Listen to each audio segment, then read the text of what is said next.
নমস্কার, আমার নকশি খাতায় আপনাদের সবাইকে স্বাগত।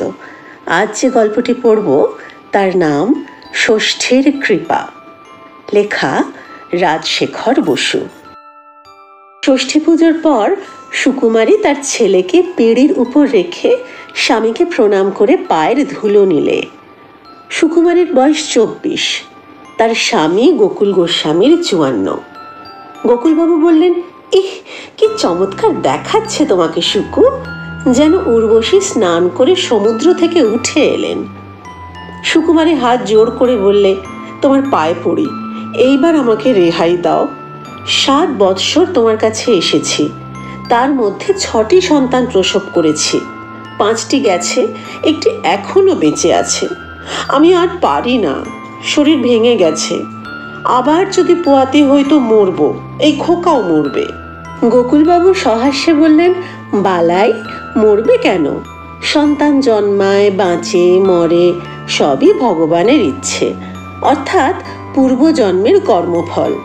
আমি স্পষ্ট দেখতে পাচ্ছি তোমার ফল ভোগ শেষ হয়েছে, ভাড়া কেটে গেছে, এখন আর কোনো ভয় নেই। গোকুলচন্দ্র গোস্বামী শেওড়া গাছির সাব রেজিস্ট্রার, খুব আরামের চাকরি, কাজ কম, তার বসত বাড়ির কাছেই কাছারি। গোকুলবাবু পণ্ডিত লোক, অনেক শাস্ত্র জানেন, বাংলা ইংরেজি নভেলও বিস্তর পড়েছেন। অবস্থা ভালো, দেবপুত্র সম্পত্তি আছে, বেনামে তেজারতিও করেন। 7 বৎসর পূর্বে ইনি হিমালয়ের সমস্ত তীর্থ পর্যটনের পর মানস সরোবর আর কৈলাস দর্শন করেছিলেন। ফিরে এসে ঘোষণা করলেন যে তার জন্মান্তর হয়েছে, আগেকার স্ত্রী পুত্র কন্যার সঙ্গে সম্বন্ধ রাখা চলবে না, নতুন সংসার পাতবেন। তার কোনো বাধা হলো না। অত্যন্ত গরিবের মেয়ে অনাথা সুকুমারী তার ঘরে এলো। প্রথম স্ত্রী কাত্যায়নী 3 ছেলে নিয়ে কলকাতায় তার ভাইয়ের বাড়িতে গিয়ে রইলেন। স্বামীর কাছ থেকে কিছু মাসোহারা পান, তা ছাড়া কোনো সম্বন্ধ নেই। 2 মেয়ের বিয়ে আগেই হয়ে গিয়েছিল, তারা শ্বশুর বাড়িতে থাকে। স্বামীর প্রবোধ বাক্য শুনে সুকুমারী বললে, মিথ্যে আশ্বাস দিয়ে আমাকে ভুলিও না, কাগজে পড়েছি জন্ম নিয়ন্ত্রণের উপায় বেরিয়েছে, দিল্লির মন্ত্রীরাও তা ভালো মনে করেন। তুমি এত খবর রাখো, এটা জানো না? কলকাতায় গিয়ে মন্ত্রীদের কাছ থেকে শিখে এসো। গোকুলবাবু বললেন, তারা ছাই জানে। তবে বড় মন্ত্রীকে জিজ্ঞাসা করো, তিনি তো শুনেছি ডাক্তার। পাগল হয়েছ নাকি সুকু? ছি ছি ছি, নিষ্ঠাবান ব্রাহ্মণ বংশের কুলবধূর মুখে এই কথা? অল্প বিদ্যা ভয়ঙ্করী, একটুখানি লেখাপড়া শিখে খবরের কাগজ পড়ে এইসব পাপ চিন্তা তোমার মাথায় ঢুকেছে? কৃত্রিম উপায়ে জন্মরোধ করা একটা মহাপাপ, তা জানো? প্রজাবৃদ্ধির জন্যই ভগবান স্ত্রী পুরুষ সৃষ্টি করেছেন। গর্ভধারণ হচ্ছে স্ত্রী জাতির বিধি নির্দিষ্ট কর্তব্য। ভগবানের এই বিধানের উপর হাত চালাতে চাও? শুনেছি আজকাল ঘরে ঘরে চলছে, তাই প্রাণের দায় বলছি। আমি মূর্খ মানুষ, কিছুই জানি না, ন্যায় অন্যায়ও বুঝি না। কিন্তু ভগবানের উপর হাত না চালায় কে? ভগবান ল্যাংটা করে পাঠিয়েছিলেন। কাপড় পরছো কেন? দাড়ি কামাও কেন? দাঁত বাঁধিয়েছ কেন? রাধা মাধব, এসব কথা মুখে এলো না সুকু, জিভ খসে যাবে। দিল্লির মন্ত্রীদের তো খসে না। খসবে খসবে, পাপের মাত্রা পূর্ণ হলেই খসবে। শাস্ত্রে যে ব্যবস্থা আছে তা পালন করলে ভগবানের বিধান লঙ্ঘন করা হয় না, তার বাইরে গেলেই মহাপাপ। এইটা জেনে রেখো যে ভাগ্যের হাত থেকে কারও নিস্তার নেই। তোমার সন্তান ভাগ্য মন্দ ছিল, তাই এতদিন দুঃখ পেয়েছ। ভাগ্য পাল্টালেই তুমি সুখী হবে। যা বিধিলিপি তা মাথা পেতে নিতে হয়। এসব বড় গূঢ় কথা, একদিন তোমাকে বুঝিয়ে দেব। সুকুমারী হতাশ হয়ে চুপ করে রইল। 6 মাস যেতে না যেতে সুকুমারী আবার অন্তঃসত্ত্বা হলো এবং সঙ্গে সঙ্গে রোগে পড়ল। ডাক্তার জানালেন অতি বিশ্রী অ্যানিমিয়া, তার উপর নানা উপসর্গ। কলকাতায় নিয়ে গিয়ে যদি ভালো চিকিৎসা করানো হয় তবে বাঁচলেও বাঁচতে পারে। ডাক্তারের কথা উড়িয়ে দিয়ে গোকুলবাবু বললেন, তুমি কিচ্ছু ভেবো না সুকু, জ্যোতিষশাস্ত্রী মশায়ের মাদুলিটি ধারণ করে থাকো আর বিধু ডাক্তারের গ্লোবিউল খেয়ে যাও, দুদিনে সেরে উঠবে। পুজোর আগে গোকুলবাবু সুকুমারীকে বললেন, অনেককাল বাইরে যায়নি, শরীরটা বড় বেজুত হয়ে পড়েছে। পুজোর বন্ধের সঙ্গে আরো 7 দিন ছুটি নিয়েছি। মোক্তার নরেশবাবুরা দল বেঁধে রামেশ্বর পর্যন্ত যাচ্ছেন, আমিও তাদের সঙ্গে ঘুরে আসব। তুমি ভেবো না, ঠিকে ঝি রইল, ছোড়া চাকর গুপে রইল, গয়লা বউও রোজ দুবেলা তোমাকে দেখে যাবে। আমি কালী পুজোর কাছাকাছি ফিরে আসব। গোকুলবাবু চলে যাবার কিছুদিন পরেই সুকুমারী একেবারে শয্যা নিলে। কোনো রকমে 3 সপ্তাহ কেটে গেল। তারপর একদিন সন্ধ্যার সময় তার বোধ হলো দম বন্ধ হয়ে আসছে। ঘরে হ্যারিকেন লণ্ঠন জ্বলছে, অথচ সে কিছুই দেখতে পাচ্ছে না। খোকা পাশেই শুয়ে আছে, তার মাথায় হাত দিয়ে সুকুমারী মনে মনে বললে, মা জগদম্বা, আমি তো চলে যাচ্ছি, আমার ছেলেকে কে দেখবে?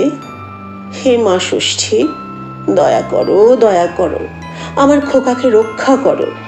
সহসা ঘর আলো করে ষষ্ঠী দেবী সুকুমারীর সামনে আবির্ভূত হলেন।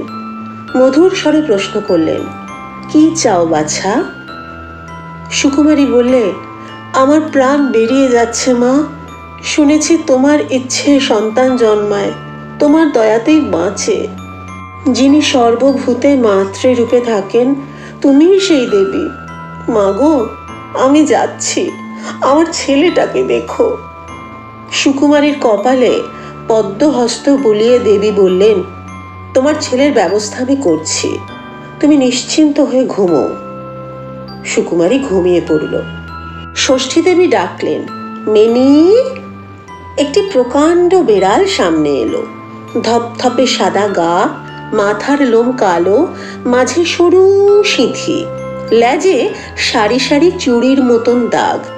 পিছনের দুপায় খাড়া হয়ে দাঁড়িয়ে সামনের দুপা জোড় করে মেনি বললে, কি আজ্ঞা করছেন মা?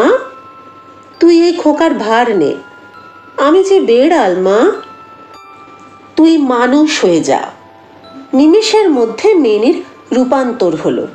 একটি সুশ্রী যুবতী আবির্ভূত হয়ে বললে, মা, আমি খোকার ভার নিচ্ছি, কিন্তু আমারও তো বাচ্চা আছে, তাদের দশা কি হবে? আগেকারগুলোর জন্য ভাবি না, তারা বড় হয়েছে, গেরস্থ বাড়িতে এঁটো খেয়ে চুরি করে ছুঁচো ইঁদুর উচ্চিংড়ে ধরে যেমন করে হোক পেট ভরাতে পারবে।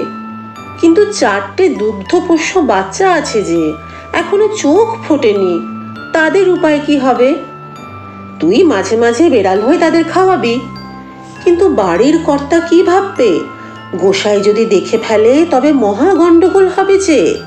তোর কোনো ভয় নেই, যদি দেখেই ফেলে তবে গোসাইও বেড়াল হয়ে যাবে, আবার তো মানুষ হবে। না না, চিরকালের মতন বেড়াল হয়ে যাবে, কোনো ফ্যাসাদ বাঁধাতে পারবে না, তোকেও বেশি দিন আটকে থাকতে হবে না। এই ছেলের একটা সুরাহা হয়ে গেলে তুই ছাড়া পাবি। দেবী অন্তর্হিত হলেন। সুকুমারীর খোকা জেগে উঠে কাঁদতে লাগলো। মেনি তাকে বুকে তুলে নিল। বুভুক্ষু খোকা প্রচুর স্তন্য পেয়ে আনন্দে কাকলি করে উঠল। একটা ভাড়াটে ঘোড়ার গাড়ি বাড়ির সামনে এসে দাঁড়ালো। গোকুলবাবু ফিরে এসেছেন, পরশু তাকে কাজে যোগ দিতে হবে। তিনি হাঁক ডাক আরম্ভ করলেন, গুপে কোথায় গেলি রে? জিনিসগুলো নামিয়ে নে না। ঝি এর মধ্যেই চলে গেছে নাকি? কই, কারো তো সারা শব্দ নেই। সুকু কোথায় গো? একবার বেরিয়ে এসো না। কেউ এলো না। অগত্যা গাড়োয়ানের সাহায্যে গোকুলবাবু নিজেই তার বিছানা তোরঙ্গ ইত্যাদি নামিয়ে নিয়ে ভাড়া চুকিয়ে দিলেন। তারপর, সুকু ভালো আছো তো? খোকা ভালো আছে? চিঠি লেখনি কেন? বলতে বলতে ঘরে ঢুকলেন। মিটমিটে হারিকেনের আলোয় গোকুলবাবু দেখলেন একটি সুন্দরী মেয়ে খোকাকে কোলে নিয়ে দাঁড়িয়ে আছে। প্রশ্ন করলেন, তুমি কে গা? মেনি বললে, আমার নাম মেনকা, ওর দূর সম্পর্কের বোন হই। খবর পেলুম সুকু দিদির ভারী অসুখ, একলা আছেন, খোকাকে দেখবার কেউ নেই, তাই তাড়াতাড়ি চলে এলুম। গোকুলবাবু কৃতার্থ হয়ে বললেন, আসবে বই কি মেনকা, তা এসেছো যখন তখন থেকেই যাও। কেমন আছে তোমার দিদি? আহা, বেহুশ হয়ে ঘুমোচ্ছে। জ্বরটা বেশি নাকি? দিদি এইমাত্র মারা গেছেন। গোকুলবাবু মাথা চাপড়ে বিলাপ করতে লাগলেন। আমাকে একলাটি ফেলে কোথায় গেলে গো? খোকার কি হবে গো? ইত্যাদি। মেনি বলল, চুপ করুন জামাইবাবু, কান্নাকাটি পরে হবে, দেরি করবেন না, লোক ডাকুন, সৎকারের ব্যবস্থা করুন। গোকুলবাবু তাই করলেন। দুদিন পরে গোকুলবাবু বললেন, ভাগ্যিস এসে পড়েছ মেনকা, তাই দুটো খেতে পাচ্ছি, ছেলেটাও বেঁচে আছে। চমৎকার মেয়ে তুমি। আমি বলি কি, এখানে এসেই যখন আমাদের ভার নিয়েছ তখন পাকা করেই নাও, গিন্নি হয়ে ঘর আলো করে থাকো। মেনি বললে, ইস, আপনার যে সবুর সইছে না দেখছি, ব্যস্ত হচ্ছেন কেন? লোকে বলবে কি? দিদির জন্য শোকটা একটু কমুক, অসুখ শেষ হোক, শ্রাদ্ধ শান্তি চুকে যাক, তারপর ও কথা বলবেন। শ্রাদ্ধ চুকে গেল, কিন্তু গোকুল বাবুর স্বস্তি নেই। মেনকা রকম সকম বড় সন্দেহজনক ঠেকছে। চুপ করে থাকতে না পেরে তিনি বললেন, হ্যাঁ গা মেনকা, তোমার স্বভাব চরিত্র তো ভালো মনে হচ্ছে না।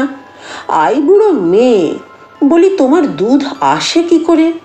আমি দেখেছি তুমি খোকাকে খাওয়াও। ছেলে পেলে হয়েছে নাকি? স্পষ্ট করে বলো বাপু, যতই সুন্দরী হও, নষ্ট মেয়ে আমি বিয়ে করতে পারবো না। মেনি হেসে বললে, লুকিয়ে লুকিয়ে দেখা হয়েছে বুঝি? ভয় নেই গোসাই ঠাকুর, আমার চরিত্রে এতটুকু খুঁত পাবে না। আমি একেবারে খাঁটি, যাকে বলে অপাপ বিদ্যা। অত শাস্ত্র পড়েছ, পয়স্বিনী কন্যার কথা জানো না? আমি হচ্ছে তাই। মাঝে মাঝে দুধ আসে, 3-4 মাস থাকে, আবার দিন কতক বন্ধ হয়। তোমার ভাগ্য ভালো যে এরকম একটা মেয়ে তোমার ঘরে এসেছে, তাই তোমার আধমরা ছেলেটা বেঁচে গেল। নিজের মায়ের দুধ তো ভালো করে খেতেই পায়নি। গোকুলবাবুর মনের খুঁতখুঁতানি দূর হলো না, কিন্তু মেনকার রূপ তাকে জাদু করেছে। ভাবলেন, স্ত্রী রত্নাং দুষ্কুলাদপি, যা থাকে কপালে, মেনকাকে ছাড়তে পারবো না। 2 মাস যেতে না যেতেই বিয়ে হয়ে গেল। গোকুলবাবুর অশান্তি বাড়তে লাগলো। মেনকা রোজ রাত্রে লুকিয়ে লুকিয়ে কোথায় যায়? রবিবারেও দুপুরে 2-3 ঘন্টা তাকে খুঁজে পাওয়া যায় না, হয়তো রোজই বেরিয়ে যায়। গোকুলবাবু স্ত্রৈণ হয়ে পড়েছেন, তৃতীয় পক্ষের রূপসী স্ত্রীকে চটাতে চান না। তবুও একদিন বলে ফেললেন, হ্যাঁ গা, তুমি মাঝে মাঝে কোথায় উধাও হও? মেনকা বললে, সে খোঁজে তোমার দরকার কি? আমি তো জেলখানার কয়েদি নই। তুমি রোজ সন্ধেবেলা কোথায় আড্ডা দিতে যাও, আমি কি তা জানতে চাই? গোকুলবাবু স্থির করলেন, চুপ করে থাকা উচিত নয়, জানতে হবে কার কাছে যায়। তিনি একটা টর্চ কিনে শোবার ঘরে এমন জায়গায় রাখলেন যাতে মেনকা টের না পায়, অথচ তিনি চট করে সেটা হাতে নিতে পারেন। রাত্রে তিনি ঘুমের ভান করে শুয়ে রইলেন। মেনকার দুপুর রাতে বিছানা থেকে উঠে নিঃশব্দে বাইরে গেল। গোকুলবাবুও খালি পায়ে তার পিছু নিলেন। উঠোন পার হয়ে খিড়কির দরজা খুলে মেনকা বাড়ির পিছন দিকের একটা ছোট চালাঘরে ঢুকলো। সেখানে কাঠ কয়লা আর ঘুঁটে থাকে। মেনকার পরনে সাদা শাড়ি, সেজন্য অন্ধকারেও তাকে অস্পষ্ট দেখা যাচ্ছিল। কিন্তু চালাঘরের ভেতরে গিয়ে সে হঠাৎ অদৃশ্য হয়ে গেল। টর্চের আলো ফেলে গোকুলবাবু দেখলেন মেনকা নেই। একটা সাদা বেড়াল শুয়ে আছে, 4টে বাচ্চা তার দুধ খাচ্ছে। চারদিকে আলো ঘুরিয়ে গোকুলবাবু ডাকলেন, মেনকা। মেনি বললে, কেন? চেঁচিও না, আমার বাচ্চারা ভয় পাবে। মেনকার রূপান্তর দেখে গোকুলবাবুর মাথার মধ্যে সব গুলিয়ে গেল। হাত থেকে টর্চ খসে পড়ল, কিন্তু অন্ধকারেও তার দৃষ্টিশক্তি বিশেষ কমল না। তিনি আশ্চর্য হলেন না, শুধু মর্মাহত হয়ে বললেন, রাধা মাধব, ব্রাহ্মণের বাড়িতে যারজ সন্তান। মেনি বললে, আহা, কি আমার ব্রাহ্মণ রে, নিজের মুখটা না হয় দেখতে পাচ্ছ না, পেছনে হাত দিয়ে দেখো না একবার। গোকুলবাবু পিছনে হাত দিয়ে দেখলেন তার একটি প্রমাণ সাইজ ল্যাজ বেরিয়েছে। তাতেও তিনি আশ্চর্য হলেন না, অত্যন্ত রেগে গিয়ে বললেন, কুলটা মাগি, কতগুলো নাগর আছে তোর? অত হিসেব আমার নেই, এক্ষুনি আমার বাড়ি থেকে দূর হয়ে যা। তুমি আমাকে তাড়াবার কে হে গোসাই? জানো না, আমাদের হলো মাতৃতন্ত্র সমাজ, যাকে বলে ম্যাট্রিয়ার্কি।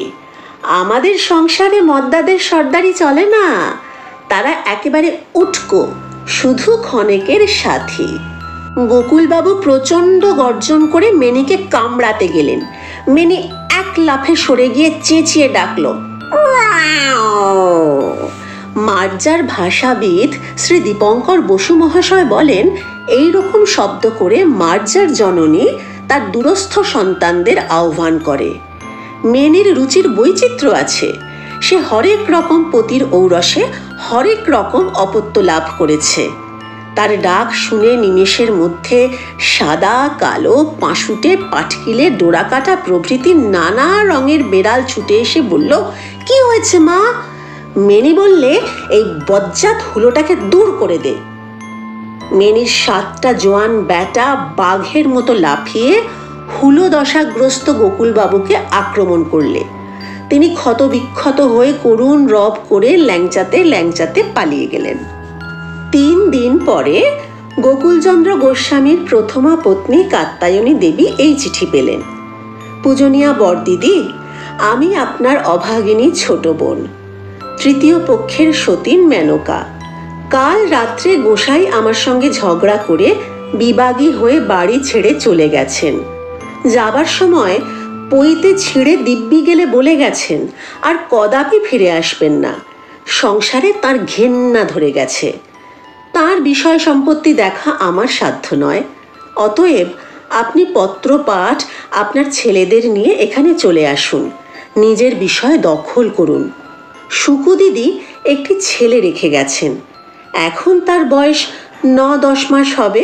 খাসা ছেলে, দেখলেই আপনার মায়া হবে। আমি আর এখানে থাকবো না, আপনি এলেই সব ভার আপনাকে দিয়ে আমার মায়ের কাছে চলে যাব। ইতি সেবিকা মেনকা। কাত্যায়নী দেরি করলেন না, তার ছেলেদের নিয়ে স্বামীর ভিটে ফিরে এলেন। সুকুমারীর ছেলেকে আদর করে কোলে নিয়ে বললেন, এ আমারই ছোট খোকা।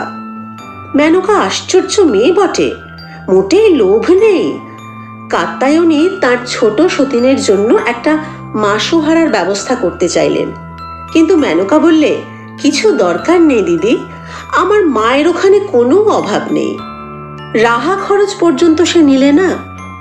চলে যাবার সময় বললে, দিদি আপনি সধবা মানুষ, কর্তার খবর পান আর না পান মাছ অবশ্যই খাবেন, নয়তো তার অমঙ্গল হবে।